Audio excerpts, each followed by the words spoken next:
કોંગ્રેસના ઉમેદવારો કોણ હશે તે હવે ભાજપ નક્કી કરતું હોય તેવા આરોપ ચૂંટણીમાં અત્યારે કોંગ્રેસ નેતાઓ જ કરી રહ્યા હતા। જો કે હવે જાહેર મંચ પરથી ધોરાજીના જ ધારાસભ્યએ કહ્યું છે કે કોંગ્રેસને ઉમેદવારો ભાજપે આપ્યા છે। ભાજપ નેતાના આ નિવેદનથી અત્યારે રાજકારણમાં ખળભળાટ મચ્યો છે। તેની વિગતે વાત કરીશું આ વિડીયોમાં। વૈષ્ણવજન તો તેને કહીએ જે પીડ પરાઈ જાનાને રે। નમસ્કાર, નવજીવન ન્યૂઝમાં આપનું સ્વાગત છે। હું છું જયંત દાફડા। ગુજરાતમાં સ્થાનિક સ્વરાજની ચૂંટણી માટે પ્રચાર પ્રસાર શરૂ થયો છે। તેવામાં ગઈકાલે રાજકોટની મુલાકાતે પહોંચ્યા હતા ભાજપના પ્રદેશ પ્રમુખ જગદીશ વિશ્વકર્મા અને જેતપુરમાં જનસેવા સંકલ્પના કાર્યક્રમમાં પણ તેઓ હાજર રહ્યા હતા। આ કાર્યક્રમમાં ધોરાજી ઉપલેટાના ધારાસભ્ય મહેન્દ્ર પાડલિયાએ વિવાદાસ્પદ નિવેદન આપ્યું હતું। તેમણે જાહેરમાં સ્વીકાર્યું કે કોંગ્રેસ પાસે ઉમેદવાર ન હોવાથી ભાજપે તેમને ઉમેદવારો પૂરા પાડ્યા છે। આ નિવેદનથી રાજકીય વર્તુળોમાં ભારે ગરમાવો જોવા મળી રહ્યો છે। પહેલાં તો ભાજપ નેતાએ જાહેર મંચ પરથી આપેલું નિવેદન સાંભળો અને તેના વળતા જવાબમાં શું કહી રહ્યા છે કોંગ્રેસ અને આમ આદમી પાર્ટીના નેતા, તેમને પણ સાંભળો। તાલુકા પંચાયત, ઘણી જિલ્લા પંચાયતની બેઠકો એવી છે, કેટલીક કોર્પોરેશનની બેઠક એવું છે, નગરપાલિકાની બેઠકો પણ એવી છે કે જ્યાં કોંગ્રેસના ફોર્મ ભરવા માટે કોઈ ઉમેદવાર જ નહોતા। તો એ આપને આનંદ થશે કે ઉમેદવારો આપણે આપ્યા કે ભાઈ તમારું ખરાબ લાગે તો આ ઉમેદવાર છે આનું ભરાવી દો। ભારતીય જનતા પાર્ટીના એક કાર્યક્રમની અંદર જેતપુરની અંદર મહેન્દ્ર પાડલિયા જે બફાટ કરે છે કે કોંગ્રેસ પાર્ટી પાસે ઉમેદવાર નથી, એ ઉમેદવારો અમે આપ્યા છે કોંગ્રેસની આબરૂ બચાવવા માટે। ભાઈ શ્રી મહેન્દ્રભાઈ, મારે આપને કહેવું છે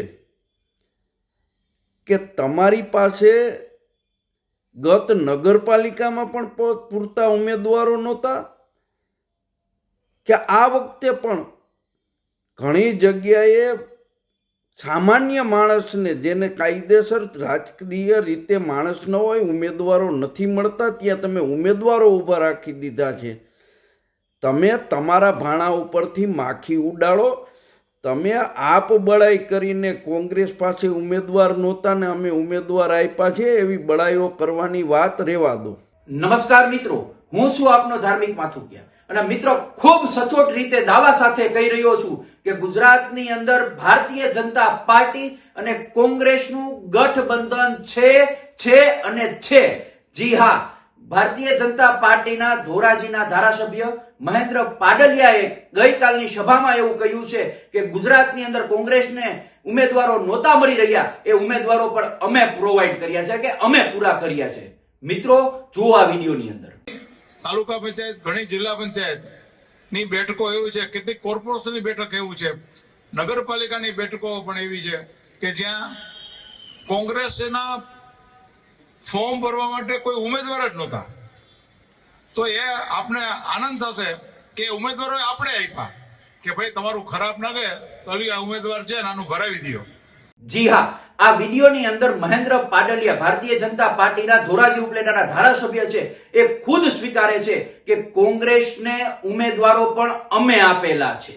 ત્યારે બીજી બાજુ થોડા સમય પહેલા ધોરાજીના પૂર્વ ધારાસભ્ય, કોંગ્રેસ પક્ષના ધારાસભ્ય લલિત વસોયા એવું કહી રહ્યા છે કે અમને મત એટલે કે કોંગ્રેસને મત ના આપો તો કાંઈ નહીં, પણ આમ આદમી પાર્ટીને મત ના આપતા ભારતીય જનતા પાર્ટીને મત આપજો। જુઓ આ વિડીયો। તો હું મંચ ઉપરથી કહું છું કે આમ આદમી પાર્ટીને મત દેવા કરતા ભારતીય જનતા પાર્ટીને મત દેજો।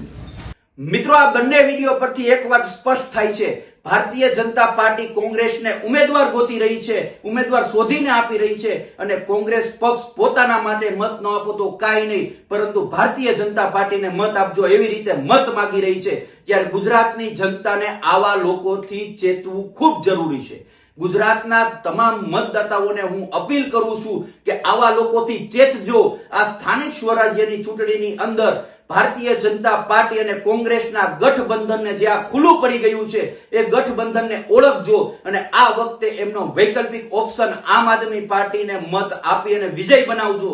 આમ આદમી પાર્ટી આવા ભારતીય જનતા પાર્ટી અને કોંગ્રેસના નેતાઓનો સફાયો કરવા માટે તૈયાર છે. ગુજરાતના ગામડાઓની જનતાનો અવાજ બનવા માટે તૈયાર છે. ગુજરાતની જનતાનો અવાજ ઉઠાવવા માટે તૈયાર છે. ત્યારે સમગ્ર ગુજરાતની જનતાને મારી અપીલ છે કે આ વખતની સ્થાનિક સ્વરાજ્યની ચૂંટણીની અંદર ભારતીય જનતા પાર્ટી અને કોંગ્રેસની ઈલુ અથવા ગઠબંધનને તોડી અને આમ આદમી પાર્ટીને મત આપી અને વિજય બનાવીએ. જય હિન્દ, જય ભારત. સ્થાનિક સ્વરાજની ચૂંટણીના પડઘમ વચ્ચે ધારાસભ્ય મહેન્દ્ર પાડલિયાએ મંચ પરથી સંબોધન કરતા કહ્યું કે કોંગ્રેસ પાસે ફોર્મ ભરવા માટે પણ ઉમેદવારો ન હતા, એટલે તમારું ખરાબ ન દેખાય એટલા માટે અમે ઉમેદવારો આપ્યા. આ નિવેદનથી ભાજપ પોતે જ મુશ્કેલીમાં મુકાઈ શકે છે, કારણ કે હવે આમ આદમી પાર્ટી દ્વારા આ મુદ્દાને લઈને કોંગ્રેસ અને ભાજપ ઉપર પ્રહાર કરવામાં આવી રહ્યા છે. હાલ સોશિયલ મીડિયામાં ધોરાજીના પૂર્વ ધારાસભ્યનો વિડીયો પણ સામે આવ્યો છે, જેમાં તેઓ કરી રહ્યા છે કે આપને મત આપો એના કરતાં ભાજપને મત આપવો સારો. ત્યારે અત્યારે જે પ્રકારે નિવેદનો સામે આવી રહ્યા છે તેને લઈને જનતા પણ મૂંઝવણમાં મુકાઈ છે કે જે પ્રકારે આરોપ થતા હોય છે કે કોંગ્રેસ ભાજપની બી ટીમ છે અને આમ આદમી પાર્ટી બી ટીમ છે, ત્યારે આ પ્રકારના નિવેદનથી અત્યારે જનતા પણ અત્યારે મૂંઝવણમાં મુકાઈ છે. અત્યારે જે પ્રકારે નિવેદન થઈ રહ્યા છે તેને લઈને તમારો શું મત છે? કોમેન્ટ બોક્સમાં તમારો મત જણાવજો. આ પ્રકારના સમાચાર અહેવાલ સાથે ફરી મળીશું. નવજીવન ન્યૂઝ સાથે જોડાયેલા રહેજો.